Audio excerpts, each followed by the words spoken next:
Good evening, YouTube. Welcome back. I'm Ursa and we are playing Battle of the Wesnoth again. I've been looking forward to playing this game for a long time. It's such a good game, and I haven't played this game really since we had the 2 playthroughs back when I first started the channel. It's been a long time, and really, it's a game that deserves a little bit more playing than that. It's a free game. I'll put the link in the description again.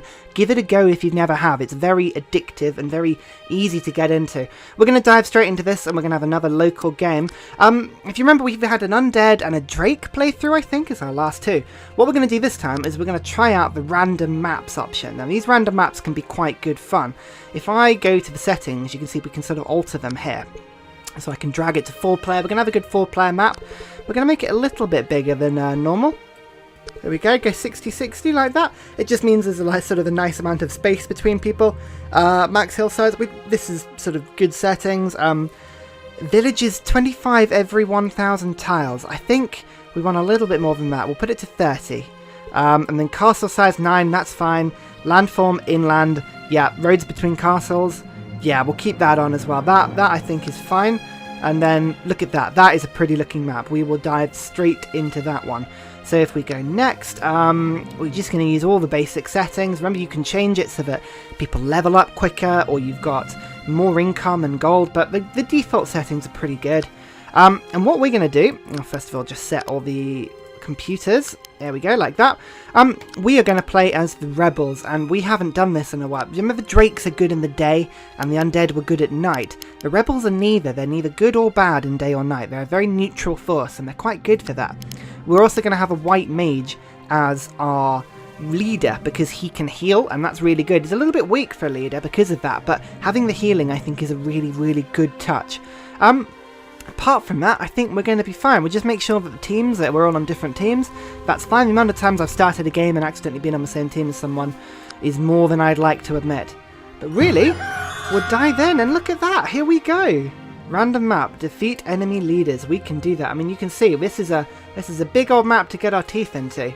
This is going to be really, really fun. It looks like the screen is sort of twice over left to right. Do you see like that? If you keep an eye on Wettham in the sort of right-hand side. Yeah, maybe a screen and a half, but we're in the top right-hand corner. Here we go. Here's our mage. Fantastic. Let me just remind myself what is here's recruit. So it's Control R. So this is what the rebel army looks like. We've got elvish archers, fighters, scouts, and shaman as our elf units, and these guys all are neutral day and night. The archers are really solid ranged units. Fighters are really solid, but quite weak, but quite solid melee units. The scouts are even weaker, but they're super fast, and scouts, they can basically ignore rough terrain. They are really, really quick. The shaman are weaker still, but they heal +4, which is quite handy, and they also have this entangle move, which actually slows people. Means they can't move very far, and actually halves their damage as well. Mages, we've seen these guys in the opposing armies quite a few times. They're very brittle, but that 7-3 missile damage, the magical attack, is really powerful. So they're a good sort of glass cannon, you know, does lots of damage, but will keel over at the faintest sign of danger, so you've got to keep them nice and safe. Merman Hunters are a little bit strange. They have a good ranged attack, not as strong as the archers. Do you see? Look, we've got 5-3 ranged attack compared to a 5-4. The difference is while all of the elf units are really good in forests, as you'd expect elves to be, the mermen are really good in the water. And you can see there are little patches of water, but I don't tend to use these guys. Lastly, we've got the woes, which are the big walking trees, and they are our shock troops. These are really, really good at essentially just sort of surprising the enemy. What that means is that we can get ourselves into a position where I think if they go into trees, they become invisible. They blend in with the trees unless you're next to them. So I can move these guys from tree to tree. They're extremely tough. 52 health is huge. They do loads of damage. They don't have a ranged attack.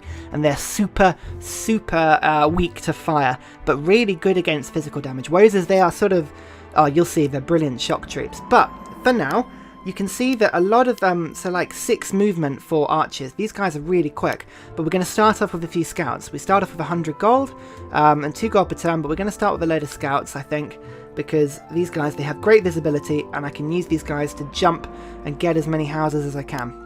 So we're going to start with, say, 4 scouts. I mean, they are quite weak, but honestly, it's all about getting those first houses. Those are the sort of priority for us. We'll start with 5 scouts, actually.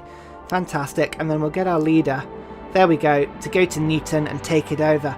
Look at that, we've got Sed's Forest, Kinham, Ells Forest, Elton. Elton's a little far away from Ells Forest. I mean, I do love the fact that it sort of names the map very randomly. Look, we've got Salem and then Sal's Forest here. That's quite cool. Sal... Is this wood named anything? It's a big old wood. Yeah, Ulf's Forest and Ulfwood. Ulfbury.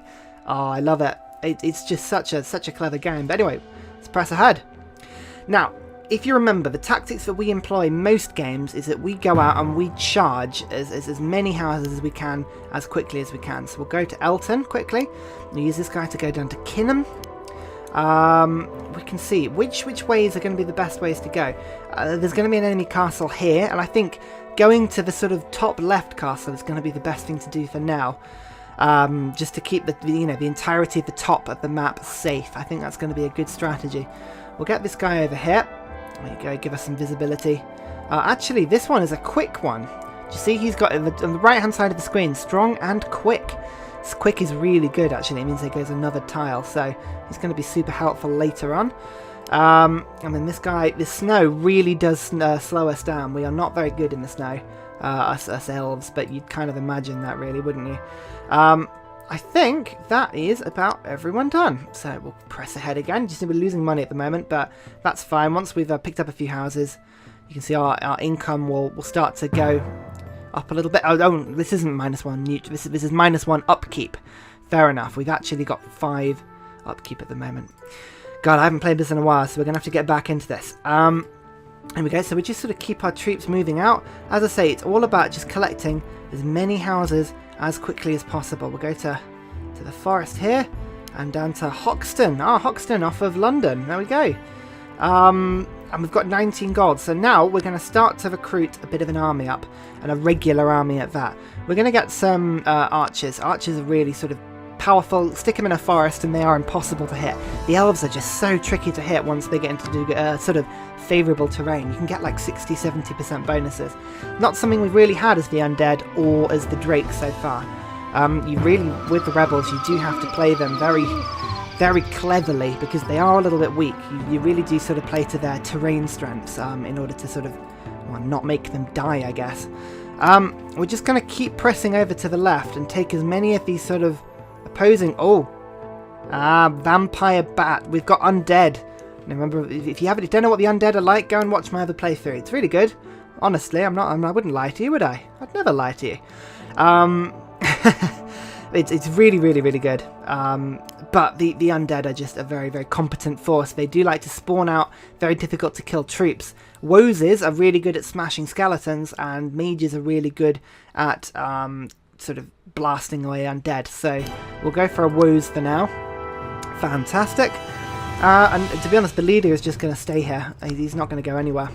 Now, hopefully, are they going to charge straight at me? No, they're going to sort of... Oh, ghosts. Oh, dear. Ghosts are just tricky to kill at the best of times. And we're going into night, I think, aren't we? Yeah, middle of the night. We need to avoid combat as best we can, really.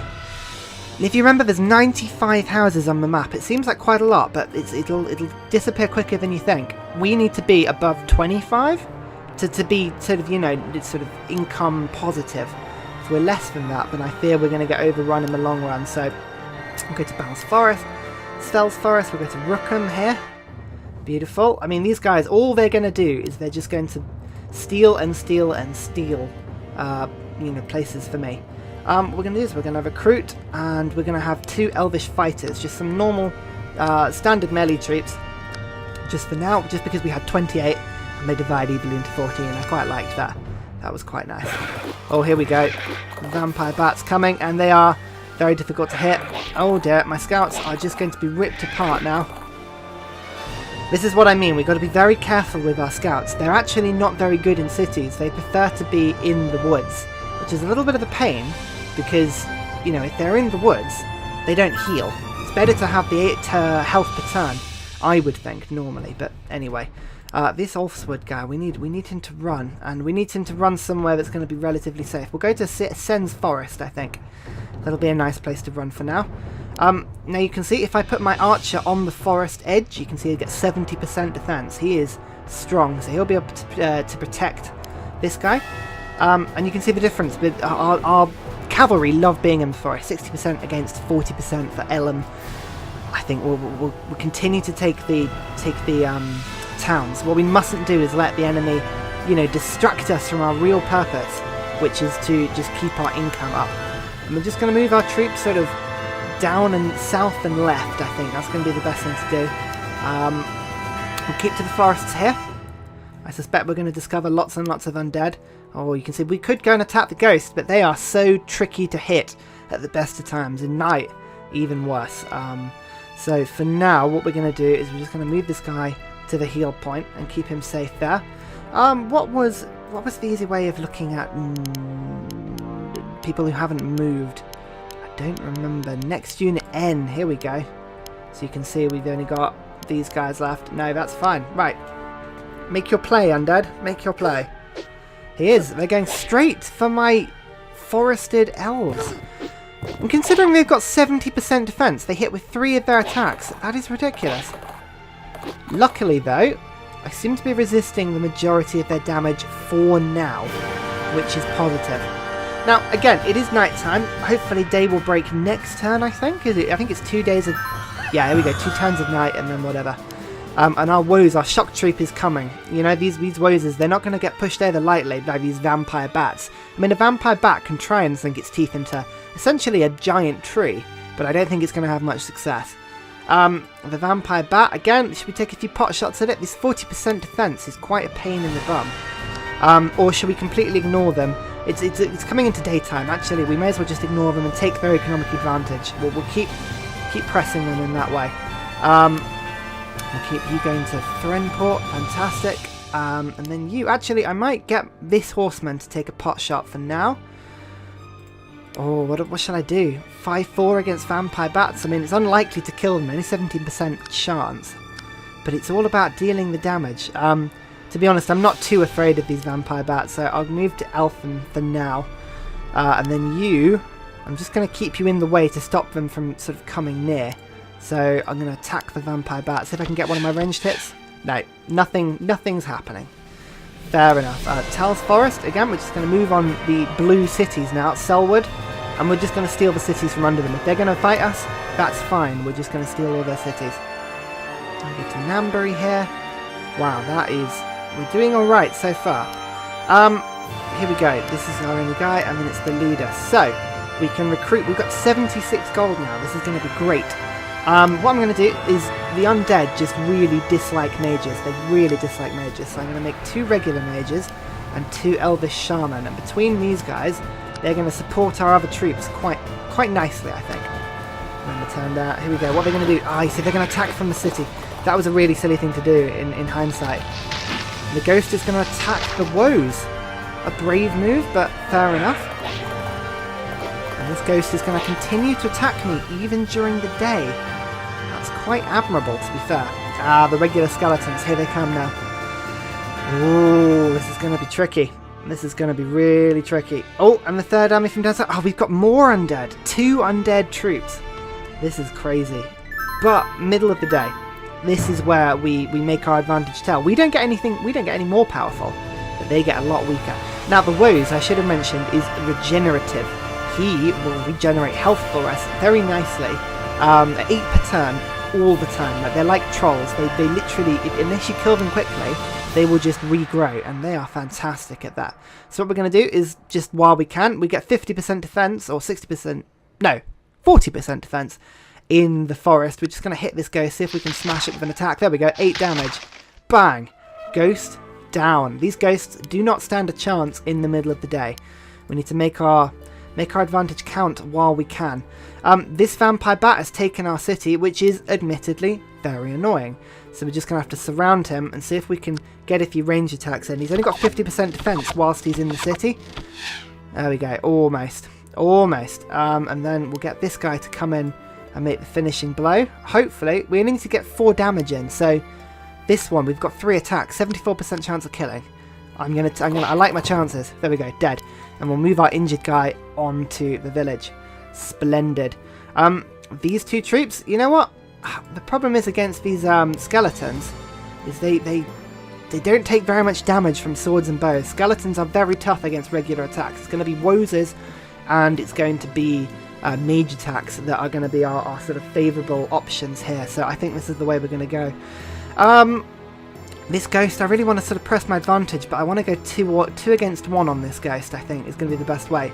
But for now, we'll just press our economic advantage. Here we go. Oh dear, here's a ghoul. Remember, these guys poison people. They are, you know, nasty pieces of work. That's fine. We'll go next. Yeah, all of our new troops. Press you guys down here. Wonderful. When these guys come through, it's going to be fantastic. We're also going to get 2 more Woses. Trust me, these Woses are just amazing. End the turn and see what happens. Here comes the ghost. Attacking us again in the middle of the day. Brave. The vampire bat again attacks the guy in the forest. I feel that wasn't the sensible move. Now this skeleton, even in the middle of the day, is going to do a lot of damage to me, unfortunately. We need a way to clear these skeletons out. And 3 against 2, even in the middle of the day, these scouts, they are not strong units. I need to just keep them out of trouble and just sort of taking as many cities as possible. Oh, ghost, get off me. Get off me. Come on. It's just not appropriate. Not appropriate at all. Well, what to do? What to do? I might send out a second wave of scouts, actually, just to sort of pick up down south. We need a few more people. You can see that there's 2 ghosts now, and ghosts are just better at this than scouts. So here we go. We'll go to Hoxham. We're going to keep just getting cities. Cities per turn. That's all we can really worry about. And again, these guys are just going to press forward. And go to here. Very good. And you can go to Threnport. And then this vampire bat can be taken out by my troops. Remember, the Woes essentially gets a 3 hit every turn because he regenerates 8 health per turn. It doesn't matter if he gets hit. He essentially just gets a 3 smash at troops and levels himself up. He's already on 9 experience, which is quite nice. This guy is injured, so even if he's got only 40% chance of hitting, I may as well launch a volley of arrows. Nothing happens. Nothing happening at all. And then this elvish fighter is going to have a swing with his sword. See if I can get anything in. There we go. 1 hit, 2 hits, 3 hits. Vampire bat down. Fantastic. Troops come forward, and here we go. This is going to be quite the assault. I feel lucky about this. I feel like with these numbers and with a bit of tactical fighting, we should be all right. If we said I was going to just get a few more scouts, I like to do things in waves. I think it's easier just to remember what we're doing. I play Civ like that, really. Just getting like many XCOM squads or many this or many that. I just sort of like doing it just to keep my own sanity, if nothing else. And these 2. Oh, what are we going to do? I want to sort of stay and stand my ground, but especially with poison attacks coming in, I really don't want to risk it. So I'm actually just going to flank them all. Here we go. We're going to come down this way. Yeah, I know I can spot troops. Loads and loads of undead troops here. We're just going to keep the economic pressure on them. Ulfwood is too close to all of those troops. That would not go well for me, so we'll go to Silham for now. They are going to take a load of these cities back, but it means that they didn't have them for that turn, and that's all that matters. It's all that matters. Here we go. Oh, they're going to retreat to their own cities. Fair enough. Okay, we didn't lose as many as I kind of feared we would. Now, the one thing these scouts are good at attacking with their bow and not their bow, their sword attacks are these mages. The mages are very weak to regular attacks, so hopefully we can get a few kills in there. Oh, this ghost is just going to follow us round. Fair enough. If you insist, that's fair enough. It means we can just continue taking a city, so I don't mind about that. That is absolutely fine. You can do that if you want.